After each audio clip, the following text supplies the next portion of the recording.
Selamat siang kepada Bapak Adi Mursalin SEMM selaku dosen pengampu mata kuliah perilaku konsumen. Saya Sutriana Berneta dengan NIM 18104166652 kelas A2 pagi semester 5 akan menjawab soal UAS yang Bapak berikan. Untuk mempersingkat waktu, saya mulai menjawab soal bagian A. Soal yang pertama, berapa kali Anda hadir dalam kuliah? Kenapa Anda harus hadir dalam kuliah perilaku konsumen? Jawaban, kehadiran kuliah 14 kali pertemuan. Mengapa harus hadir? Karena dapat mempelajari tentang perilaku konsumen dalam kehidupan sehari-hari dan agar bisa memperdalam mata kuliah perilaku konsumen. Soal nomor 2. Sebutkan dan jelaskan tugas terstruktur yang sudah saudara buat dan manfaat apa yang saudara peroleh mengerjakan tugas terstruktur tersebut. Jawabannya, ada dua tugas terstruktur yang sudah saya kerjakan atau saya buat. Tugas terstruktur tersebut adalah: 1. Proses keputusan pembelian produk. Faktor-faktor apa saja yang mempengaruhi Anda dalam keputusan pembelian sebuah produk, dan proses keputusan pembelian konsumen. 2. Membuat 7 pertanyaan tentang perilaku konsumen dan dijawab. 3. Menjawab 12 pertanyaan yang berkaitan dengan perilaku konsumen serta faktor apa saja yang mempengaruhi perilaku konsumen dalam membeli sebuah produk. Motivasi dalam perilaku konsumen serta apa itu segmentasi dan positioning. Dan yang terakhir tentang pengukuran motivasi dan kebutuhan dalam riset konsumen dan riset pemasaran, dan juga menjawab atau menjelaskan isi dari link video yang dibagikan, yaitu tentang materi perilaku konsumen. Soal nomor 3. Manfaat apa yang saudara peroleh mempelajari perilaku konsumen melalui Google Classroom? Jawabannya, manfaat yang saya peroleh dalam mempelajari perilaku konsumen melalui Google Classroom adalah saya lebih mudah mengunduh materi yang lengkap sehingga saya lebih mudah untuk membaca dan mengerjakan sebuah tugas dengan materi yang lengkap. Dan manfaat lain yang saya dapat dari mempelajari perilaku konsumen dari Google Classroom adalah saya juga lebih mengerti apa itu perilaku konsumen dan keputusan apa saja yang mempengaruhi perilaku konsumen dalam membeli sebuah produk dan banyak lainnya. Soal bagian B. Jawablah pertanyaan di bawah ini dengan terperinci dan benar. Soal nomor 1. Sebutkan 5 faktor tingkah laku manusia. Jawabannya yang pertama itu genetika, sikap, norma sosial, kontrol perilaku pribadi, dan yang kelima lingkungan. Soal nomor 2. Sebutkan 4 sifat dasar yang harus dimiliki seorang penjual. Jawaban yang pertama, pengetahuan akan diri sendiri. Maksudnya, seorang penjual sebelum mengenal langganannya harus lebih dahulu mengenal dirinya sendiri. Yang kedua, pengetahuan tentang barang yang akan dijual. Seorang penjual harus mengenal barang dan jasa yang dijualnya dilihat dari kepentingan calon pembeli. Yang ketiga, pengetahuan tentang langganan atau calon pembeli. Hal yang paling penting sekali ialah kita harus mengetahui siapakah calon pembeli kita, dari golongan apakah, bagaimanakah sifatnya, tabiatnya, dan sebagainya. Soal nomor 3.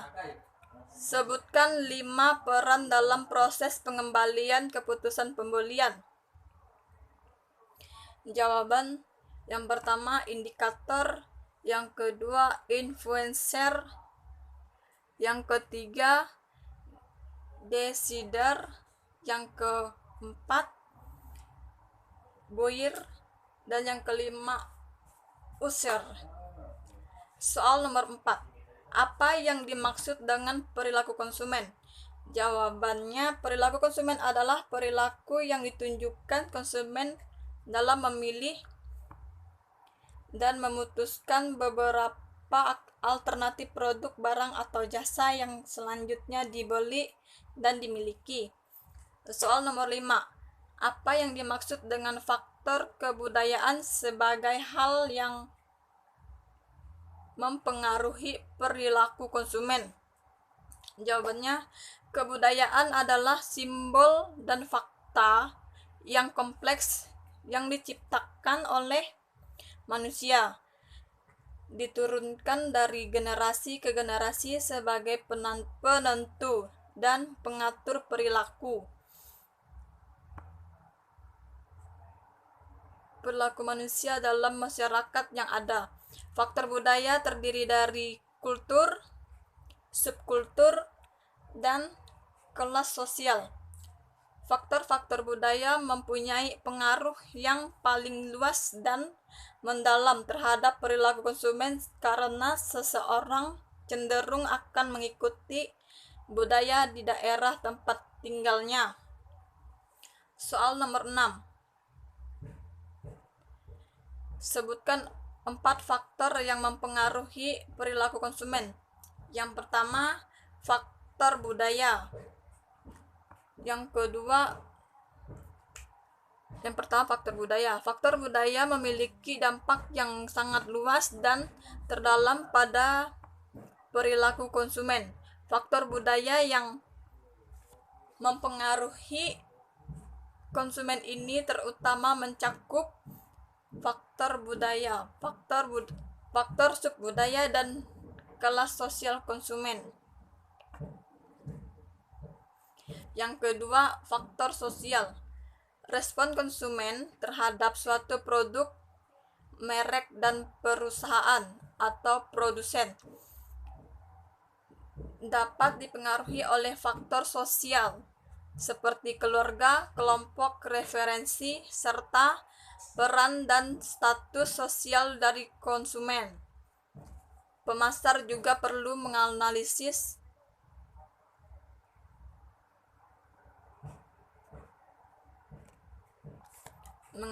faktor-faktor sosial dari target pasarnya sehingga dapat mengetahui kebutuhan konsumen tersebut secara efektif.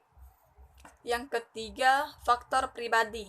Sering dengan faktor budaya dan faktor sosial, faktor pribadi juga mempengaruhi keputusan pembelian seseorang. Faktor pribadi terkait dengan pembeli itu sendiri. Faktor-faktor ini termasuk usia dan tahap dalam siklus hidup, pekerjaan, keadaan ekonomi, gaya hidup, kepribadian, dan konsep diri. Yang keempat, faktor psikologis.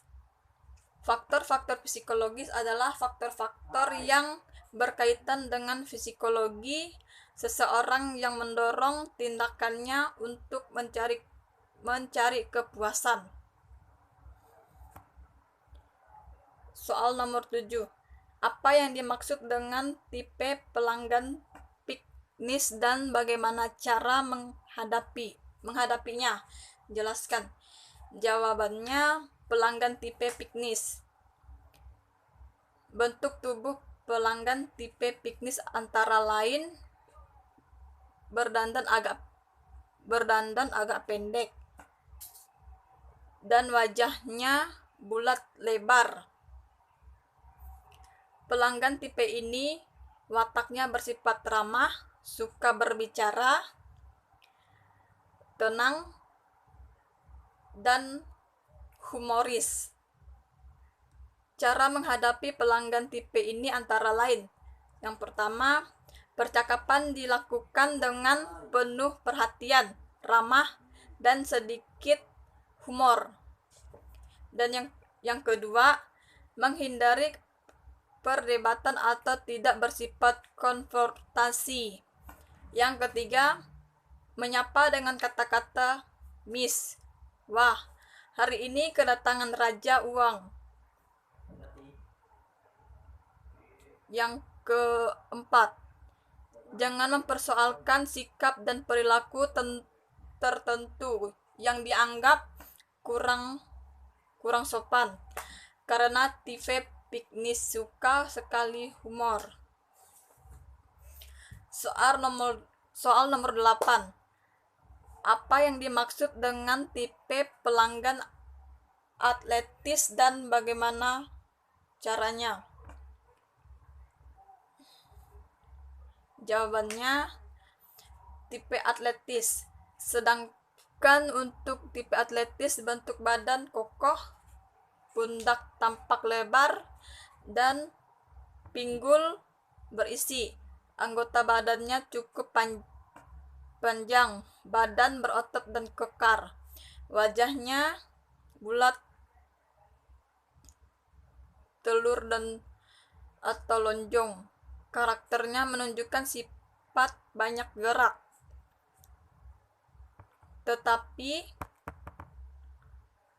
penampilannya kalem, jarang humor, dan mempunyai sifat tidak lekas percaya dan kaku.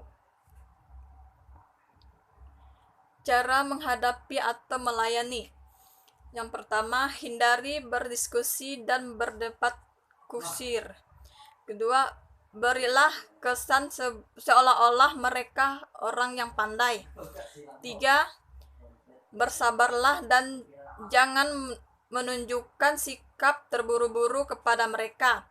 Yang keempat, sebaiknya jika ada pertanyaan yang mereka kemukakan, hendaknya dijawab dengan penjelasan yang sistematis dan kalau memungkinkan dengan alat peragaan, karena mereka umumnya tidak cepat percaya. Dan yang terakhir, kelima, hindarilah sikap yang mengecewakan mereka, terutama jika mereka tidak jadi membeli barang. Soal nomor 9. Apa yang dimaksud dengan tipe pelanggan analitis dan bagaimana cara menghadapinya? Jelaskan. Jawabannya, pelanggan seperti ini adalah tipe pelanggan penurut. Pelanggan ini sangat enak sekali. Untuk melayaninya, apapun yang kita katakan mau ia turuti. Cara menghadapinya, kamu juga harus ramah dan tidak judes kepada mereka, karena mereka bisa saja kecewa dengan apa yang kita lakukan. Soal nomor 10.